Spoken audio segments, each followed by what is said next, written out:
സർഗ, ഞാൻ ആൻഡ്രിയയാ. ഗുഡ്ഷപ്പേടി പഠിക്കുന്ന ആൻഡ്രിയല്ലേ, അത് ഞാൻ. എൻ്റെ കൂട്ടുകാരി എൻ്റെ അടുത്തിരിപ്പുണ്ട്. ഞാനിപ്പോൾ വന്നിരിക്കുന്നത് നിൻ്റെ ഇത് ഗുഡ്ഷപ്പേഡിൽ പഠിക്കുന്നതാണെന്ന് നിനക്ക് എപ്പോഴേ അറിയാം. നീ ഗുഡ്ഷപ്പേഡിലാണ്. അപ്പോൾ ഞാൻ നിന്നെ വിളിച്ചത് എന്താണെന്ന് വെച്ചാൽ ഒരു പ്രധാന കാര്യത്തിന് വേണ്ടിയിട്ടുള്ളതാണ്. എന്ന് വെച്ചാൽ ഈ പറയുന്നതെല്ലാം നീ പറയുന്നത് ശരിയാണ്. അപ്പം ഞാൻ ഒരു ക്വസ്റ്റ്യൻ ഉണ്ടാക്കി വന്നിട്ടുണ്ട്. അല്ല സതി എന്ന് വെച്ചാൽ എൻ്റെ കൂട്ടുകാരിയാണ്.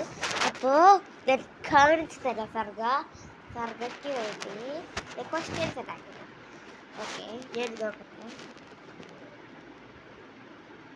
ഇന്ത്യയിലെ ഏറ്റവും വലിയ പുഴ അതെന്താണെന്ന് കമന്റ് പറയണേ വീഡിയോയിൽ.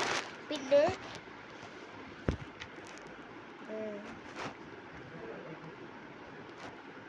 നമ്മുടെ നാഷണൽ പക്ഷി അതൊക്കെ എല്ലാവർക്കും അറിയാം അല്ലേ? സാധിക്ക് അറിയത്തില്ല. പിന്നെ ഇത്രേ ഉള്ളൂ. എല്ലാവരും നിന്നെ കൊച്ചെന്ന് വിളിച്ചോണ്ട് നിന്നെ കളിയാക്കണം, എനിക്കറിയാമേ. Bye bye. ഞാൻ പോവാണ്. സോറി, എൻ്റെ കൈ തട്ടിയത്. Bye bye. ഞാൻ പോവാ.